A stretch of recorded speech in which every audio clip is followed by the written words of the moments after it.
하나님의 이루한 권능이 예배드리는 우리 수상 가족들이 함께하기를 주의 이름으로 축복합니다.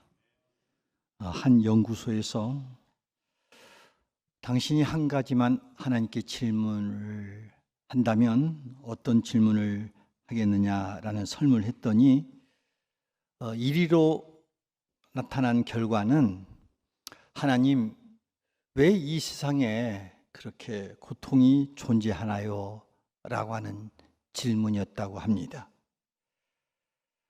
이 질문은 과거에도 그렇고 지금도 또 앞으로도 계속되는 질문일 거라고 생각해 봅니다. 사람들은 늘 생각합니다. 왜 착한 사람이 고난을 받아야 하는가? 선하고 신실한 삶을 사는 사람이 이 땅에서 왜 고통을 그렇게 겪어야 되는가? 악한 사람들은 기세등등하게 살고 있는데 왜 선하게 살려고 하는 사람들은 그런 아픔을 겪어야 하는가? 이는 하나의 하나님에 대한 질문을 늘 하고 있는 상황입니다. 왜 이 세상에 고통이 존재하는가? 라고 하는 질문 앞에 그 누구도 정답적인 해답을 주기는 어렵습니다. 그러나 분명한 것은 나그네 인생을 사는 우리에게는 그 누구도 예외함 없이 고난과 고통과 역경은 찾아온다는 것입니다. 특별히 성경에 기록된 이 보편적인 하나의 논조는 하나님께서는 하나님을 사랑하는 자를 흔들어 그리고 그 사람을 다진 후에 그의 인생을 세워간다는 것을 우리는 알게 되어집니다. 하나님은 큰 은혜를 베푸시길 전에 먼저 그 영혼을 흔듭니다. 그 사람을 흔든다, 영혼을 흔든다고 하는 말은 그 사람에게 환난이 주어지고 고난과 역경과 아픔을 만나는 사건을 반드시 겪게 하는 하나의 광야의 코스로 주어진다는 것입니다. 오늘 말씀에서도 하나님께서 이 흔드신 후에 고난과 시련과 역경을 겪게 한 후에 하나님의 은혜를 경험한 한 여인을 우리에게 등장시키고 있습니다. 그 여인은 다름이 아닌 모압 여인으로서 룻이라고 하는 여인이었습니다. 그는 살아가면서 큰 시련을 겪게 되어집니다. 한때 그는 결혼만 하면 행복이 찾아올 줄 알았을 것입니다. 그래서 결혼을 했습니다만 결혼 후에 행복은 찾아오지 않았습니다. 결혼한 지 얼마 안 돼서 시아버지가 돌아가시는 겁니다. 그리고 얼마 지나서 자기 남편도 죽게 되어지고 또 다른 그 형도 그렇게 죽게 되어집니다. 룻은 다른 사람들보다 남다른 시련과 고통의 깊은 강을 건너야 했고 흑암의 어둠의 골짜기를 그가 걸어야 했던 그의 인생 삶이었습니다. 그런데 성경은 그의 인생이 고난과 역경으로 끝나고 있지 않다는 것입니다. 이게 희망입니다. 그의 인생에는 역전의 은혜, 고난 이후에 하나님의 풍성한 축복이 그에게 임해졌다는 겁니다. 하나님의 예비하신 축복과 은혜가 그의 고난 이후에 찾아왔다는 것입니다. 이름하여 그의 인생은 역전의 은혜였고 전화위복의 축복의 역사를 경험한 인생이었다. 이렇게 성경은 말하고 있습니다. 오늘 우리는 이 한 여인의 인생을 통해서 고난을 통과한 룻에게서 발견되어지는 하나님의 은혜가 무엇인가를 통해서 우리가 이 땅에서 고난받은 이후에 다가올 하나님의 은혜를 한번 우리가 헤아려 보기를 원합니다. 나가서 이 풍성한 하나님의 은혜를 경험하기 위해서 이 룻이라고 하는 여인이 인생 삶에서 어떻게 그의 삶을 영적인 삶을 살아왔는가를 통해서 우리도 하나님의 풍성한 은혜를 경험하게 하려면 어떤 삶을 영적으로 살아가야 될 것인가에 대한 이 교훈을 오늘 두 가지 측면에서 한번 생각해 보려고 합니다. 먼저 고난을 통과한 룻에게 임하는 하나님의 풍성한 은혜가 어떤 것이었는가를 요점 정리합니다. 그 첫 번째는 그는 이 만남의 축복과 함께 그의 인생에서 최상의 길로 인도받는 그 은혜를 경험하게 되어집니다. 그 말씀이 오늘 8절 말씀에 기록되어 있습니다. 이런 8절 말씀 우리가 함께 읽을까요? 시작. 보아스가 룻에게 이르되 내 딸아 들으라. 이삭을 주우러 다른 밭으로 가지 말며 여기서 떠나지 말고 나의 수호녀들과 함께 있으라. 고난의 인생을 살아가던 이 룻에게 하나님이 특별히 허락한 것은 뭐냐면 만남의 축복이었습니다. 그 당시에 유력자였던 하나의 보아스라고 하는 사람을 만나도록 하나님의 그 만남을 주선해 줍니다. 여러분, 어느 한 성도가 그렇게 기도 제목을 저에게 부탁하더라고요. 기도 제목이 뭡니까? 그랬더니 목사님, 저를 위해서는 이 만남의 축복을 허락해 달라고 기도해 주셨으면 좋겠습니다 라고 말을 하는 겁니다. 이분은 참 깊은 인생의 삶의 지혜를 저는 발견했다 생각합니다. 그렇습니다. 여러분, 생각해 보세요. 우리가 이 땅에 태어나서 이 만남이라는 것들이 계속되어지고 있습니다. 우리는 첫 번째 태어나면서 부모와의 만남을 경험하게 됩니다. 어떤 부모를 만나느냐에 따라서 많은 그의 가치관과 인생, 방향성 이런 것들이 하나의 우리가 좌표를 그을 수 있습니다.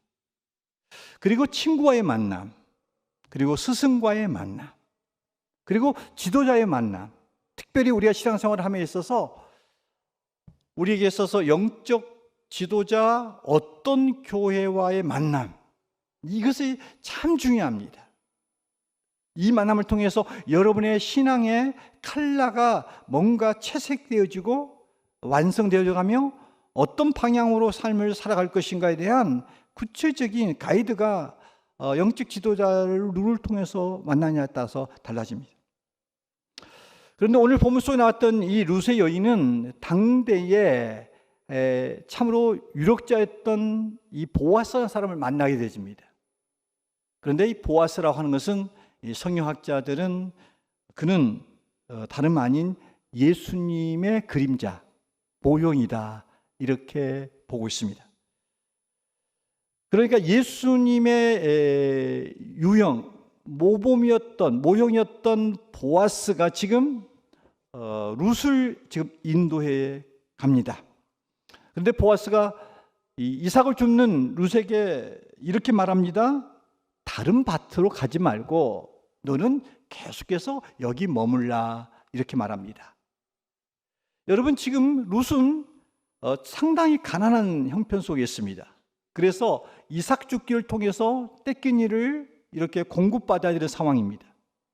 그런데 이 이삭 죽기를 한 여인이 한 유력가, 세력과 재력이 있는 유력자의 그 밭에서 머물면서 거기서 계속적으로 이삭을 죽도록 그렇게 허락을 받습니다.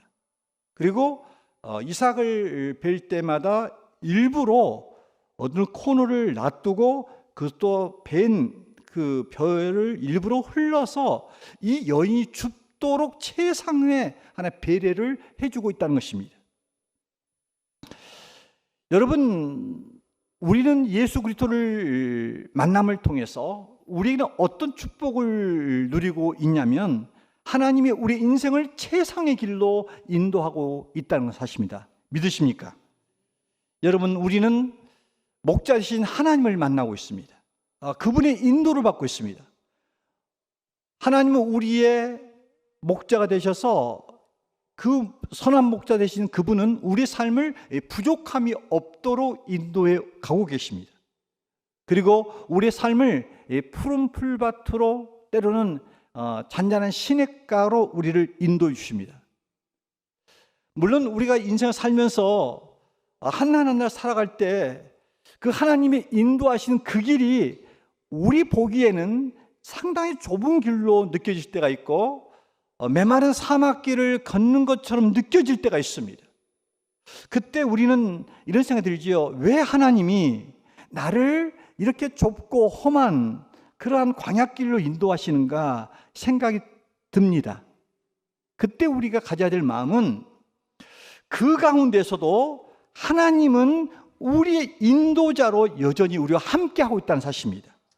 따라서 우리가 그 길을 이탈하지 않고 이 목자 되신 주님만을 늘 바라보면서 계속해서 꾸준히 정진하게 될 때 결국 우리가 도달하는 그곳은 물된 동산으로 인도를 받게 될 줄로 믿습니다. 그러므로 우리는 우리의 삶을 인도하신 그 하나님, 목자 되신 하나님은 우리보다 더 해학적이고 더 거시적이고 우리의 모든 것들을 아시는 분입니다. 그러므로 하나님은 우리를 절대로 실수하지 않으신, 우리의 인생을 한치도 그렇게 어그러짐과 구겨짐과 참으로 낭비된 인생을 살지 않도록 인도하신 그 분인 것을 신뢰하고 하나님이 내 인생을 최상으로 인도할 것을 믿고 우리가 나아가게 될 때 보아스를 통해서 룻의 인생이 최상의 길로 인도왔듯이 목자 되신 하나님을 통해서 우리 인생이 복된 길로 인도받는 인생이 될 줄로 믿습니다. 두 번째로 이 고난 이후에 룻이 경험했던 하나님 풍성한 은혜가 뭐냐면 그것은 보호해 주시는 은혜를 경험하게 되어집니다. 룻은 이방인 여인이었습니다. 그런데 그는 아름다운 여인이었습니다. 여러분, 아름다운 미인이 인생 사는 것이 결코 쉽지 않습니다. 공감하십니까? 예. 제가 보기에 여러분들 너무 아름답습니다. 사는 게 힘들죠? 여러분, 인물로 살기가 쉽지 않을 거예요. 룻은 아름다운 여인이었습니다. 그런데 그가 자기의 삶의 터전이 아닌 베들레헴으로 이주해 옵니다. 낯선 땅에 사는데 그러면서 그는 그 아름다운데 남편이 없는 겁니다. 외로운 여인입니다. 그런데 가진 것도 없습니다. 그는 비천한 여인이었습니다. 그의 삶을 보호해 줄 만한 그 상태 다 무방비입니다. 자, 그때에 룻이 그의 보호자가 되어줍니다. 이 보아스가 룻의 보호자가 됩니다. 보아스는 일터에서 일어날 수 있는 이 룻에게 일어날 수 있는 일들을 이미 예측합니다. 그래서 자기 밭을 떠나지 말라고 하면서 그때 자기 밭에서 일하는 소년들에게 이렇게 당부합니다. 룻을 건드리지 말라. 이렇게 말합니다. 이 8절 다음인 9절에 나와 있습니다. 자, 9절 말씀 함께 읽어볼까요? 시작. 그들이 베는 마치를 보고 그들을 따르라. 내가 그 소년들에게 명령하여 너를 건드리지 말라 하였느니라. 목이 마르거든 그릇에 가서 소년들이 길어온 곳을 마실지니라 하는지라.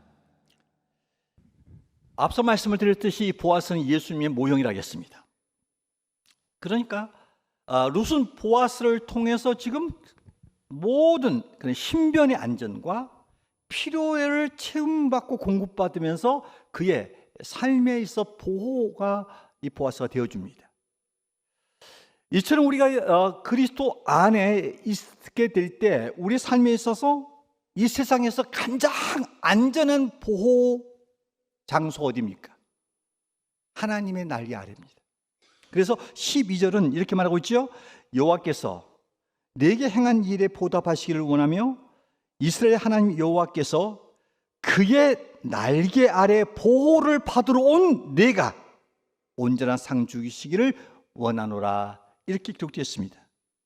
여러분, 이 룻이 이 보아스를 통해서 보호를 받는 인생이었습니다. 이처럼 우리는 정말 하나님을 믿게 됐을 때 하나님의 그 날개 아래 우리는 보호를 받고 있는 존재들입니다. 우리의 진정한 보호는 십자가 그늘 아래입니다. 우리 죄가 어떤 주홍같이 붉을지라도, 참 먹물보다 더 검을지라도 우리가 이 죄로부터 진정한 자유와 그리고 보호와 사망으로부터 보호를 받을 수 있는 그것이 어디냐면 십자가 아래입니다. 곧 주님의 품입니다. 주님의 품이야말로 진정 우리의 인생에 있어서 가장 안전한 피난처가 될 줄로 믿습니다. 그러면 여러분 인생을 살면서 공고하고 어렵고 위협을 느낄 때 여러분이 다른 것을 의지하고 거기를 찾고 추구하고 할 것이 아니라 여러분의 삶에서 진정한 보호자가 되신 그 하나님 아래, 그 주님의 날개 아래 여러분이 깊이 들어와서 주 품 안에서 여러분의 보호가 이렇게 되어지기를 주의로 축원합니다.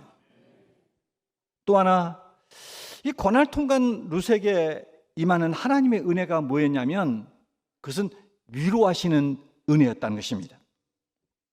여러분, 참으로 룻은 인생을 살면서 고단한 인생을 살았습니다. 그의 인생은 고통스러웠습니다. 소망이 없었습니다. 시어머니는 나이가 들고 또한 새로운 남편을 맞이할 만한 그런 소망은 전혀 보이지 않는 상황이었습니다. 그의 인생은 슬픔이었습니다. 그의 인생에는 정말로 적막하고 힘들었기 때문에 누군가의 보호와 함께 그의 심정을 헤아려 줄 수 있는, 내 형편과 처지를 이해해 줄 수 있는 그런 위로가 필요한 여인이었습니다. 그런데 자신의 형편과 처지를 잘 아는 이 보아스가 룻을 진심으로 위로해 줍니다. 그 위로의 메시지가 11절, 12절에 나와 있죠. 11절, 12절 말씀 함께 읽습니다. 시작. 보아스가 그에게 대답하여 이르되 내 남편이 죽은 후로 내가 시어머니에게 행한 모든 것과 내 부모와 고국을 떠나기 전에 알지 못하던 백성에게로 온 일이 내게 분명히 알려졌느니라. 여호와께서 내가 행한 일에 보답하시기를 원하며 이스라엘의 하나님 여호와께서 그의 날개 아래에 보호를 받으러 온 내게 온전한 상 주시기를 원하노라 하니라. 여러분, 룻은 지금 이민자의 삶을 살고 있는 겁니다.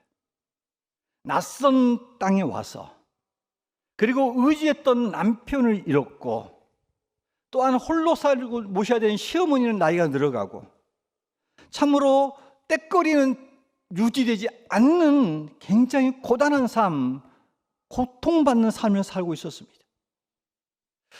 참으로 아픔과 절망이 있는 사람들은 그 사람 이야기를 들어준 사람이 별로 없습니다. 그런데 이 보아스가 지난날 룻의 삶의 행적을 잘 알고 있는 거예요. 그리고 그 사람의 심정과 그 사람의 처지를 공감해 주는 거예요. 그리고 그를 인정해 주는 겁니다. 이 보아스의 말을 듣고 있었던 이 룻은 엄청난 위로를 받게 됩니다. 그 위로의 고백이 이 13절, 위로받은 룻의 고백이 13절에 나와 있는데 13절을 우리 함께 읽습니다. 시작. 룻이 이르되 내 주여 내가 당신께 은혜 입기를 원하나이다. 나는 당신의 하녀 중에 하나와도 같이 못하오나 당신이 이 하녀를 위로하시고 마음을 기쁘게 하는 말씀을 하셨나이다 하니라.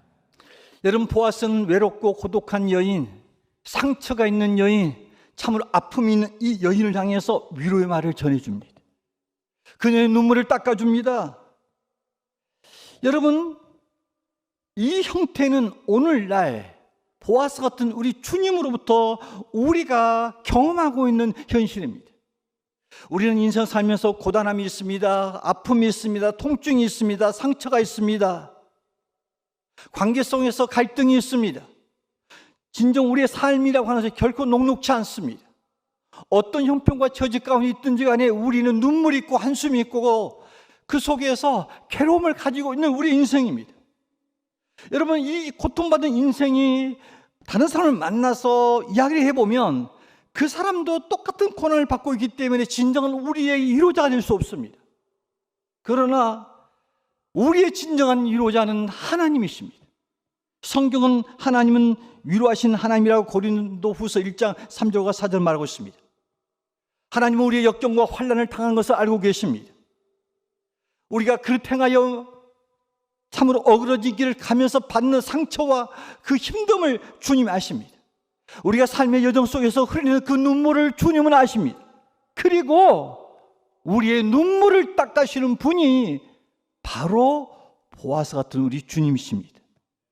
따라서 여러분, 인생 삶의 여정 속에서 아픔이 있고 고통이 있고 한숨 쉬는 날이 있을 때 사람을 만나서 내 마음을 알아달라고 여러분이 내 마음을 털어놓다가 상처받지 마시고 그 아픔을 고스란히 쌓아지고 와서 하나님의 존전에서 하나님의 얼굴을 구하고 십자가 안에서 여러분이 그것을 토로내고 풀어내면서 하늘의 위로와 하나님의 위로를 통하여 여러분의 영혼이 세임을 얻기를 주의 이름으로 축원합니다.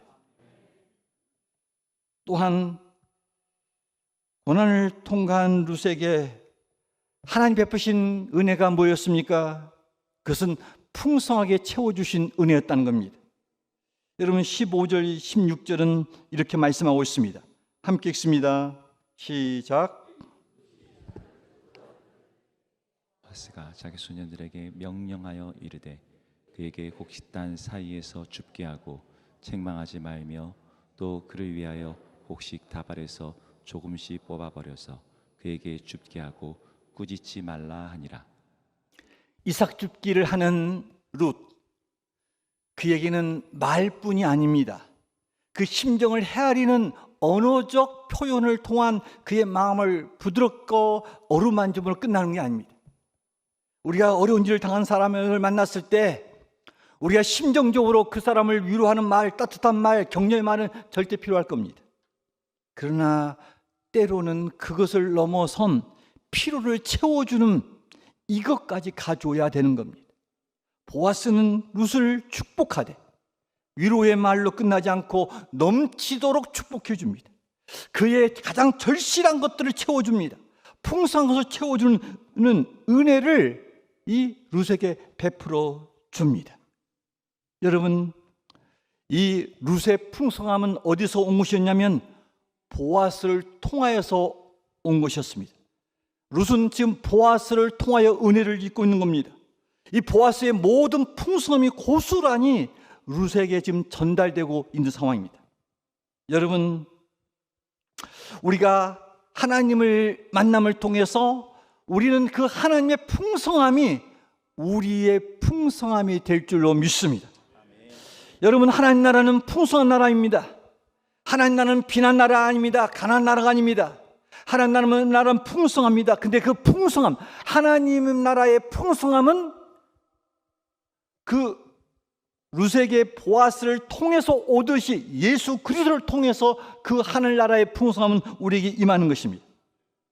여러분, 예수님이 이 땅에 오심을 통해서 우리에게 풍성함을 허락해 줍니다. 죽었던 영혼을 살리는 생명의 역사가 우리 안에 임하도록 합니다. 그러나 영적으로 소생하는 데 끝나지 않습니다.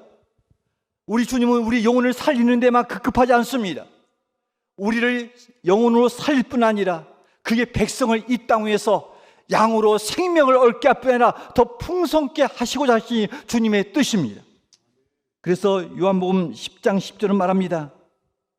도적이 오는 것은 도둑질하고 죽이고 멸망시키는 것이요, 내가 온 것은 양으로 생명, 영생을 얻게 하는 것뿐 아니라 영생을 얻은 이후에 그의 삶을 더 풍성케 하려 하심이라.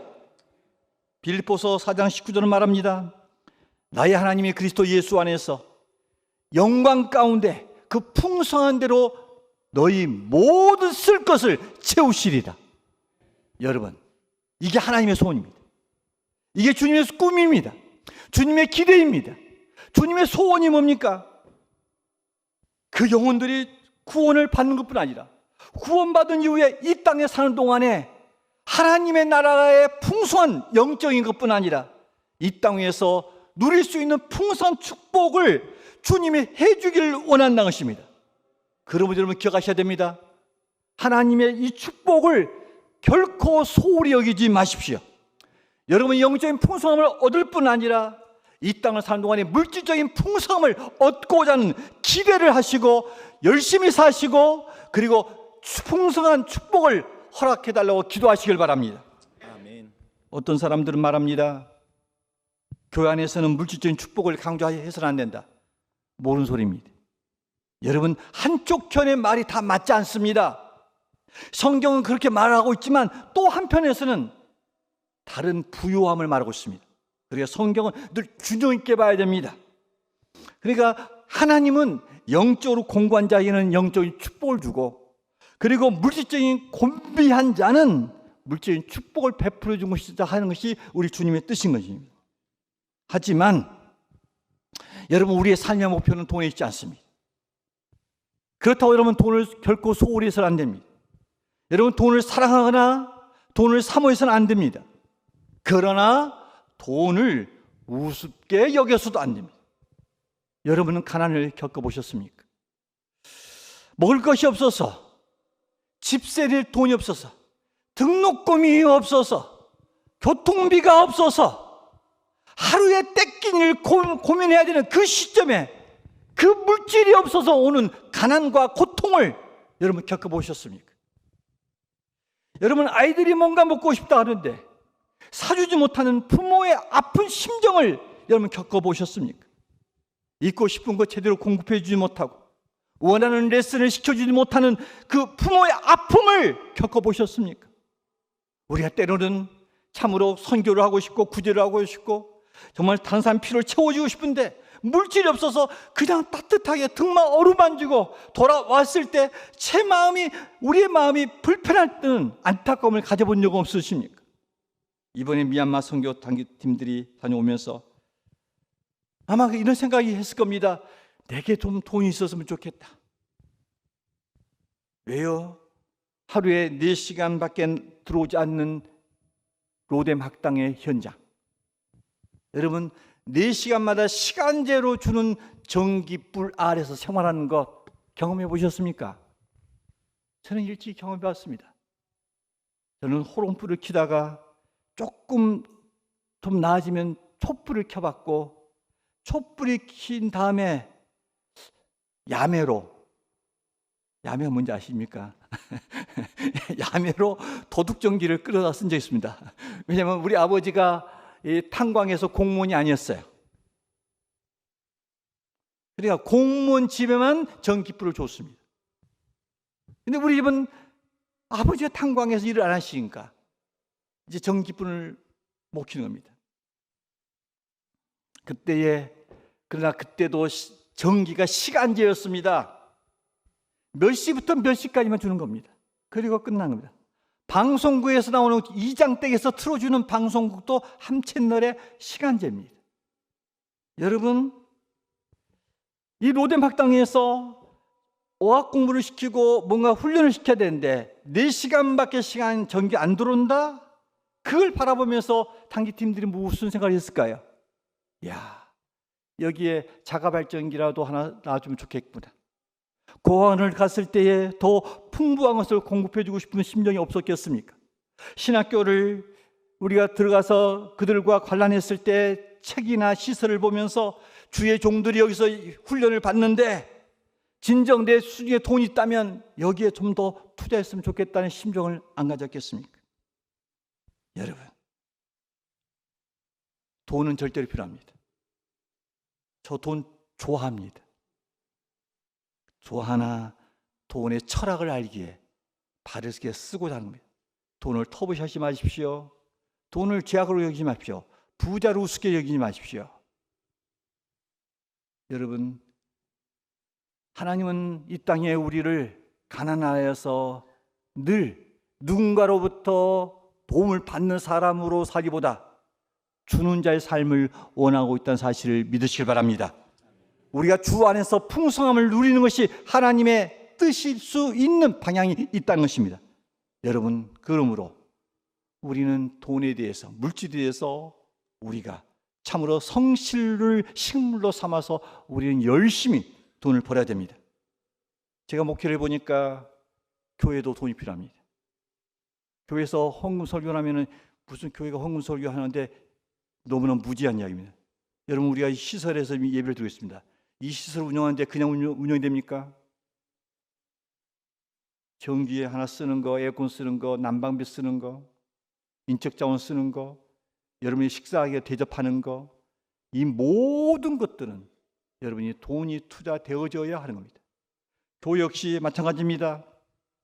재정의 여유가 있어야 구제도 더 많이 할 수 있고 선교도 할 수 있고 다음 세대를 쓸 수도 있고 또한 미래적인 차원에서 여러 가지의 것들이 확충돼야 됩니다.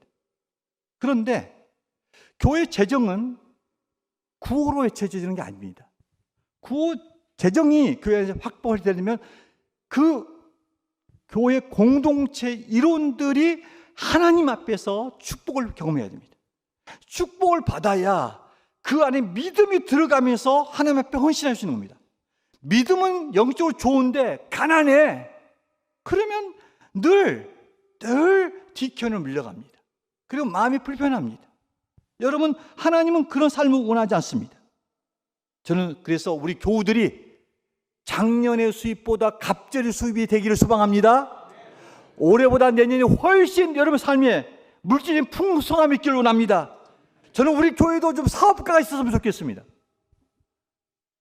매달마다 100만 원 11조 사면 한 1000명이 있었으면 좋겠습니다. 웃으니까 안 되는 거예요. 아멘 해야지. 다시 말하겠습니다. 우리 교회도 11조 100만 원의 성도가 1000명 있기를 소망합니다. 여러분의 가정이 되기를 바랍니다. 아멘 하지 않는 사람 하지 마세요. 여러분, 돈이 문제가 아닙니다. 돈을 잘 쓰는 게 문제입니다. 그러나 우리가 바른 철학과 믿음과 가치와 방법을 안다면 돈을 어떻게 쓰겠습니까? 저는 돈이 많았으면 좋겠어요. 하고 싶은 일만 너무 많은 거예요. 여러분도 똑같습니까? 할렐루야. 다시 말하면 돈 이야기 허장한 것이 아니라 우리 하나님은 우리를 풍성하게 채워주신 분이다 이 말입니다. 그러게 하나님이 축복을 해줄 수 있는 그러한 사람으로 세워지기를 주의 이름으로 축원합니다. 실로 이 룻은 그의 인생이 고난의 인생이었어요. 그런데 이 보아스를 만남을 통해서 그의 길이 최상의 길로 인도를 받았고 보호받고 위로받고 풍성한 채워지는 축복을 누렸습니다.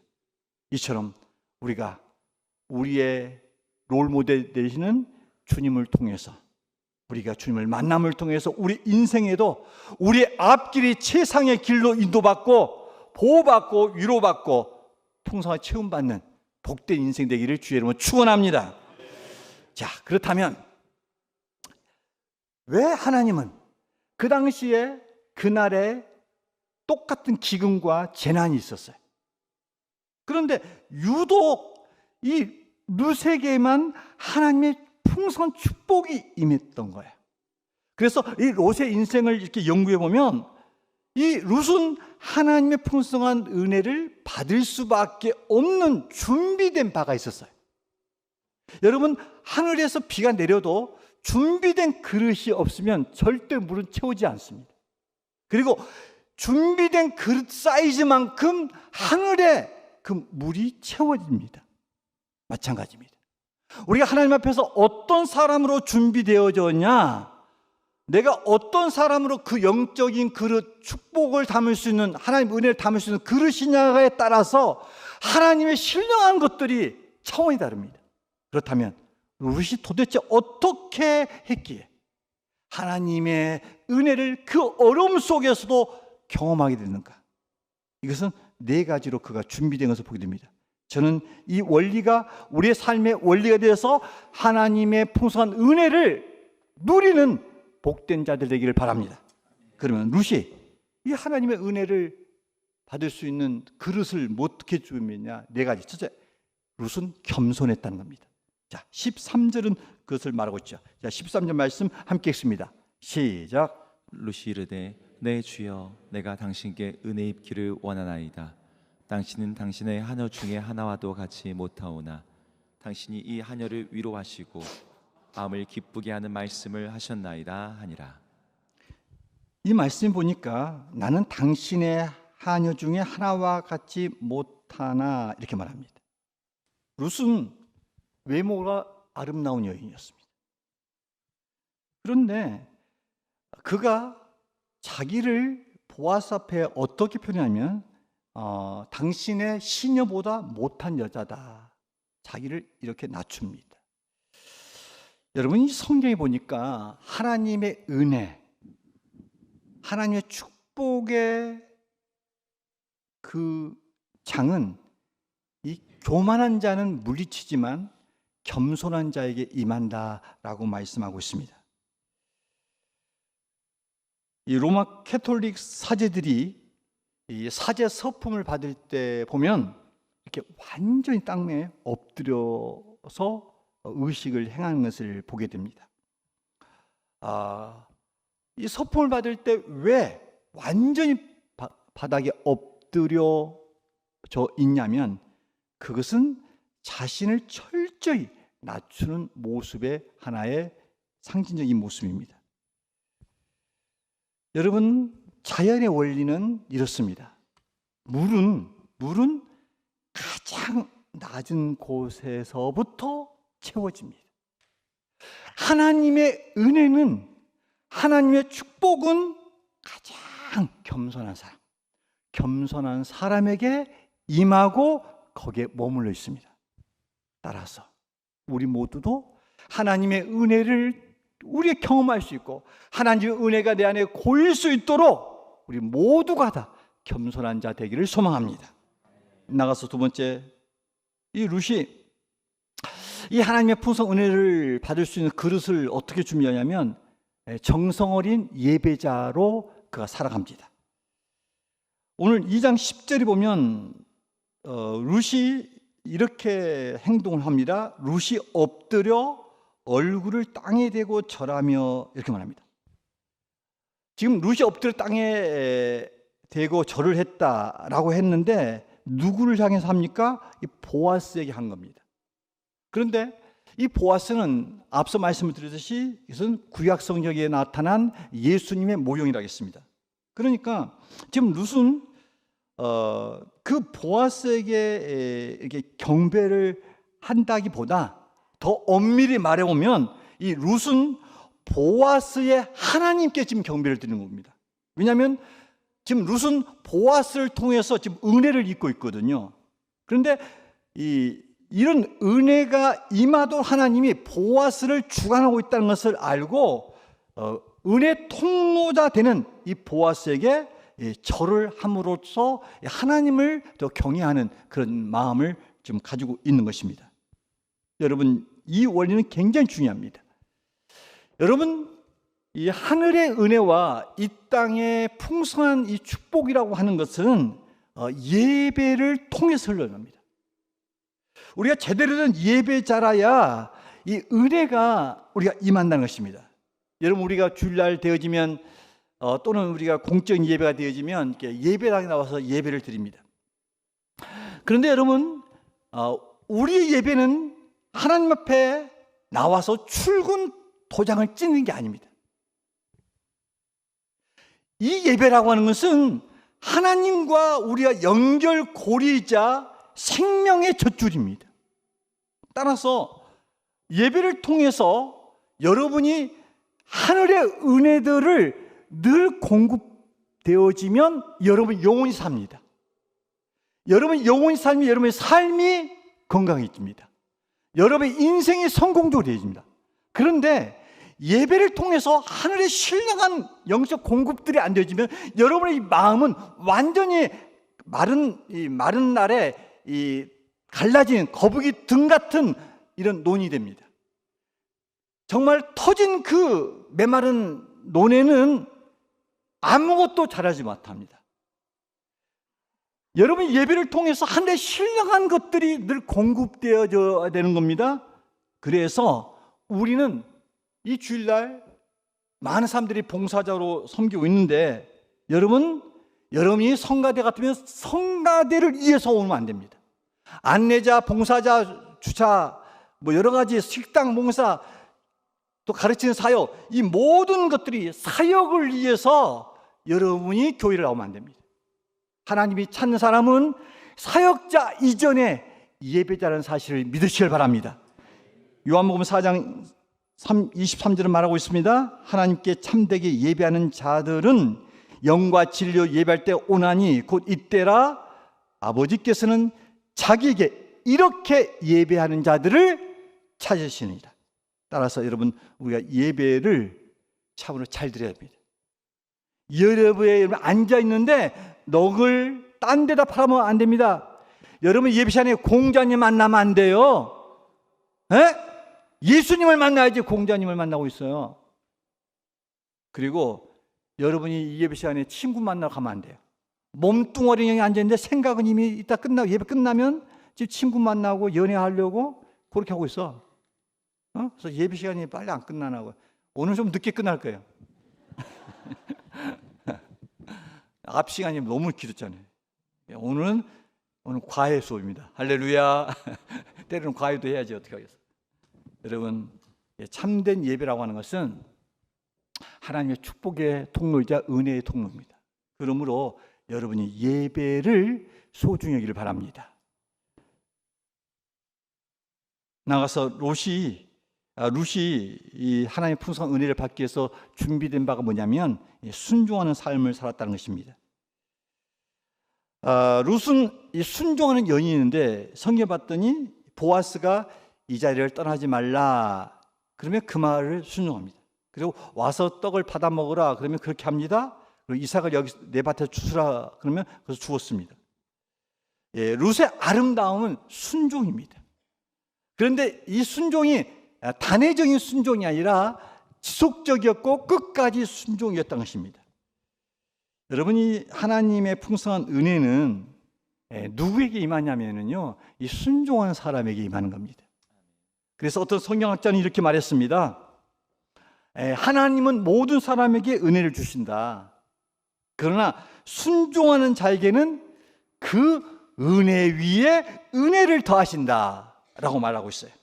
신명기 28장 2절을 말하고 있습니다.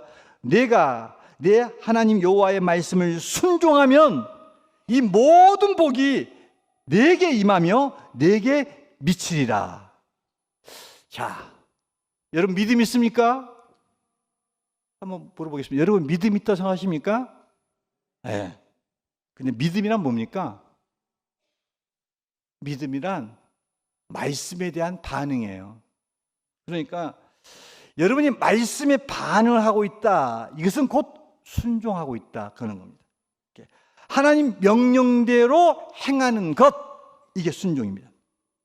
여러분, 이 신앙의 성숙도는 어디에서 결정되냐면 하나님 말씀에 순종하는 것에서 측정되는 겁니다. 우리가 말씀을 많이 들어요. 예배를 드려요. 아는 게 많아요. 훈련을 받아요. 그런데 이것이 순종으로 나가지 아니하면 이것은 축복으로 다가오지가 않는다는 것입니다. 저는 우리 교우들이 진정 하나님 말씀을 아는 것만큼 순종하기를 소망합니다. 여러분 마음속에 하나님 말씀이 들려오고 훈련되어졌으면 그 말씀을 부여잡고 살아보려고 하는 몸부림이 있기를 바랍니다. 그 흔적이 있게 될 때 그 흔적이 하나의 걸음이 두엄이 되어져서 여러분의 신앙의 성숙도가 달라질 줄로 믿습니다. 이 룻은 순종하는 사람이었다는 것입니다. 마지막으로 하나, 룻은 기도하는 여인이었다는 것입니다. 이 룻의 아름다움은 외모만 있는 게 아닙니다. 그런 내면의 단정이 잘 갖춰진 사람입니다. 다시 말하면 그는 기도를 할 줄 알았고 기도에 전념했고 또한 은혜를 늘 이렇게 사모했던 여인이었다는 것입니다. 13절은 그렇게 말하고 있죠. 13절 말씀 보니까 룻은 이렇게 은혜를 구합니다. 내 주여, 내가 당신께 은혜 입기를 원하나이다, 이렇게 말합니다. 그런데 내 주여, 내가 당신께 은혜 입기를 원하나이다, 이것이 한글 성경인데 영어 다른 버전에 봤더니 뭐라고 나왔냐면 당신께 계속해서 은혜 입기를 원합니다 라고 번역되어 있어요. 무슨 말입니까? 이 룻은 단 한 번의 은혜를 구하는 게 아니에요. 이 은혜가 계속되기를 원한다라고 이렇게 사모하고 있다는 것입니다. 저는 목회를 하면서 목양을 하잖아요. 우리 교우들 같은 경우는 보니까 저하고 만난 지가 어느덧 교회 역사가 이제 27년 차 가까워지니까 보통 웬만한 사람들이 10년 이상 저하고 만났어요. 10년 이상. 그런데 제가 성도를 바라볼 때마다 제가 일일이 다 평가할 수 있습니다. 제가 눈을 마주쳐야지. 웬만한 사람은 제가 평가할 수 있습니다. 이분이 지금 신앙이 나를 처음 만났을 때하고 10년이 지났는데 지금 영적 성숙도가 어느 정도는 제가 그 정도는 점지할 수 있는 용한 목사입니다. 알아들으려나 모르겠는데. 여러분, 그런데 불행한 사람들이 있어요. 저를 만난 지가 몇 년이 지났어요. 그런데 한때 이 사람이 은혜를 받았어. 한때 이 사람이 나를 만나고 그리고 우리를 왔을 때 설교를 들을 때마다 눈물샘이 터졌어요.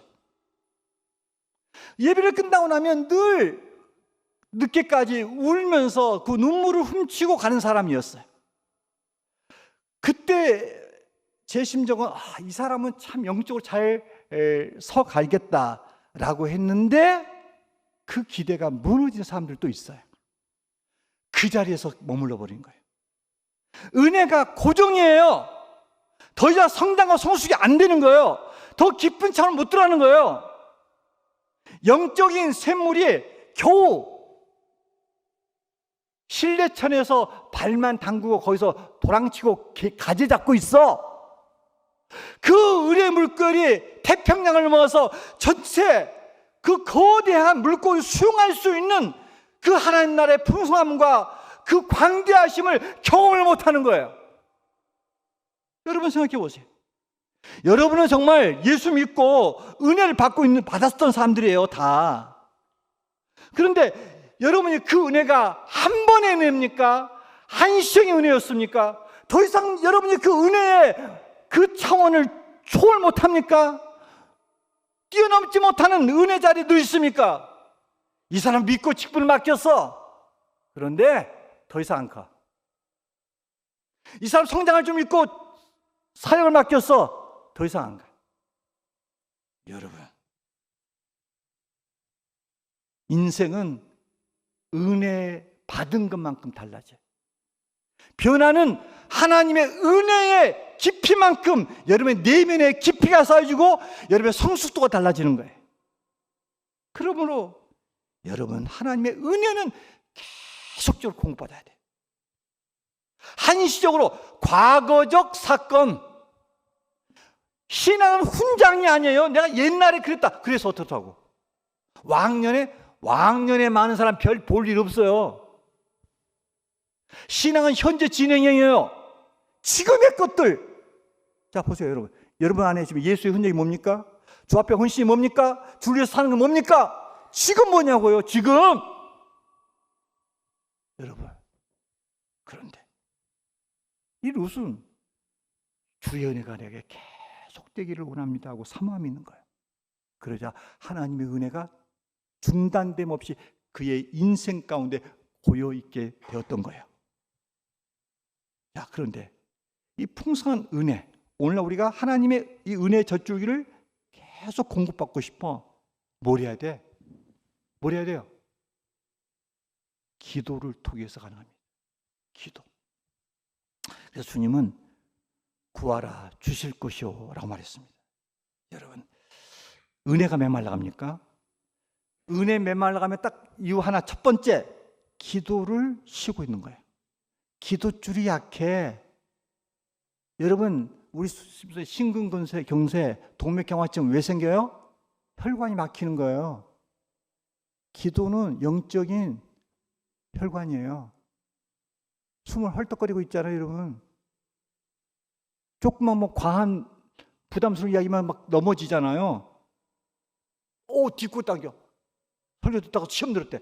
설교 듣다가 왜 시험에 들어? 지 맘에 안 된다는 거 아니에요? 지 맘이요? 그게 사탄이 주는 마음이지. 여러분, 이 혈관이 왜 좁아졌어요? 영적인 기도줄이 지금 막혔잖아요, 지금.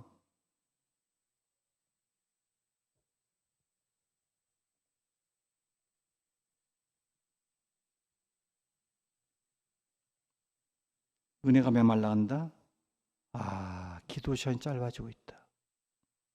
그거예요. 기도 자리에 와 있지만 기도가 깊이를 못하고 있다. 이거예요. 여러분, 기도할 때 은혜의 빗줄기가 여러분 심령에 적시고 넘쳐날 줄 믿습니다. 결단해 보세요. 기도자에 나오세요. 지금 아멘 한다고 해서 되게 안 되는 거 아니고, 아멘은 안 나와 여러분 동맥 형상 그대로 유지하고 있는 거예요. 그거 위험한 거예요. 언제 터질지 몰라요. 그런 사람은요, 살아있는 것 같으나 죽은 죄. 말씀을 정리합니다. 인생 고달프지요. 힘들지요. 하나님 은혜 없이는 못 삽니다. 하나님 은혜 없이는. 그러면 하나님 은혜를 어떻게 우리 받을 수 있나요? 겸손하세요. 자신의 위치를 아시고요. 분수를 아시고요. 늘 낮추세요. 머리 들지 마시고요. 소리 지르지 마시고요. 낮추세요. 겸손하게. 그리고 바른 예배자로 사세요. 은혜를 공급받기 위해서 생명첫 줄을 여러분 놓치지 마세요. 그리고 말씀을 들으며 순종하세요. 말씀을 행하세요. 그리고 항상 은혜를 구하는 기도의 삶을 살기를 바랍니다. 그리고 다음 주일은 굉장히 복된 날이에요. 추수감사절. 여러분 헌금 드릴 때 하나님께 기뻐 안 기뻐요? 나는 기쁘던데. 목사님이 되니까? 아니요. 목사라서 기쁜 게 아니고요. 이 절기라고 하는 것은 감사로 하나님께 영광을 돌리는 거예요. 그러므로 여러분이 특별히 추수감사절이라고 하는 것은 한 해 동안 받았던 하나님의 은혜를 여러분이 기억하여 받은 것을 헤아려서 여러분이 하나님 앞에 예물을 드리는 거예요. 왜? 다른 것을 우리가 표현할 길이 없으니까. 그런데 드리는 예물은 철저하게 청지기 정신으로 드려야 됩니다. 여러분 마음 내키는 데 들으면 안 되고 청지기 정신인데, 이 청지기 정신은 이런 거예요. 여러분이 받은 것만큼 드려야 됩니다. 그래서 우리가 예물을 드릴 때는 늘 수입에 비례해서 많이 받은 사람은 많이 드리고, 내 삶 속에 물질이 없어 그러면 그만큼 드려도 돼요. 비교할 필요 없어요. 적게 드린다고 해서 여러분 아파할 필요 없어요. 여러분이 하나님 공급해 주신 수입에 비례해서 드리면 됩니다. 또 하나, 여러분 우리는 때로는 직분이 있어요. 직분이, 목사가 헌금 적당히 못합니다. 왜요? 자존심이 허락이 안 돼. 그리고 그만큼 많이 하나님 나를 기대하니까 직분에 걸 만큼 우리는 예물을 드려야 돼. 더 나아가서 때로는 양심적으로 부끄럽지 않게 드려야 돼요. 내가 지금 이렇게 이만큼 드리는 것이 하나님 앞에 부끄럽지 않다. 때로는 과하다 할 만큼 드려도 괜찮은 거예요. 중요한 것은 뭡니까? 늘 하나님 앞에 청지기 정신으로 드려야 돼요. 특별히 이번에 여러분이 감사 예물을 드리는 것 가운데 일부는 이 미얀마 선교팀이 갔다 온 다음에 저한테 정 목사님이 이런 이야기해요. 거기에 4시간밖에 이렇게 전기 안 들어오니까 뭐 자가 발전기나 또 그보다 더 나은 하나의 것들이 있으면 상시 전기를 필요할 때 써서 거기서 사역들을 더 원활하게 할 수 있다라고 그런 기대가 있는데, 지금 쓰고 있었던 것이 10년이 넘어서 이게 아웃됐대요. 이게 고쳐도 얼마가 들어갔는데 그럴 바에는 차라리 구매를 한 게 낫겠다는 이야기를 이렇게 물고 왔어요, 저한테. 제비가 박씨 물고 온 것이라고 생각해야 돼요. 이 박씨를 물고 온 거예요. 우리가 그것을 박씨를 어떻게 해야 돼요? 심어야 돼, 이게. 심어야. 들으면 우리가 이게 그래. 우리 교회가 자꾸 이게 선교사를 하고 이게 뭐냐면 제가 이게 귀가 크잖아요. 늘 말을 잘 듣고요. 심정이요, 예수로 충만해요. 아멘, 아멘. 그래서 이게 말씀을 들으면 그러면 내가 해야 되나? 이게 늘 있는 거예요, 이게. 그래서 맨날 선교사들 와서 보고 하면 그 선교사 우리 교회가 또 후원하고 그러잖아요. 원래 각본이 없는 거예요, 원래. 근데 자꾸 하나님 나한테 시켜서 한번 한 대까지 순종해 보자라고 하는 거예요. 어차피 우리도 살 길 바쁜데. 그러나 여러분, 저는 이것이 우리 교회가 해야 될 일이라고 생각합니다. 이번에 그래서 추수감사절 헌금은 우리가 그것을 또 일부를 떼어서 또 그 발전기를 하는데 뭐 900만 원에서 뭐 더 비싸면 또 1000만이 넘어가는 것들을 해야 되나 봐요. 그래서 우리가 그걸 다 감당하기는 어렵고 몇 교회가 협력해서 하면 또 우리가 하나님 나라를 위해서 또 의미 있게 쓰여지겠다 생각하니까 여러분들께서 동참하는 마음을 가지고 기쁘게 청진해서 잘 감당해 주시기 바랍니다. 우리가 지난날 봤던 풍성한 하나님의 은혜를 생각하며 우리 찬양, 은혜라는 찬양을 부르면서 예비하신 예물을 주 앞에 드리겠습니다.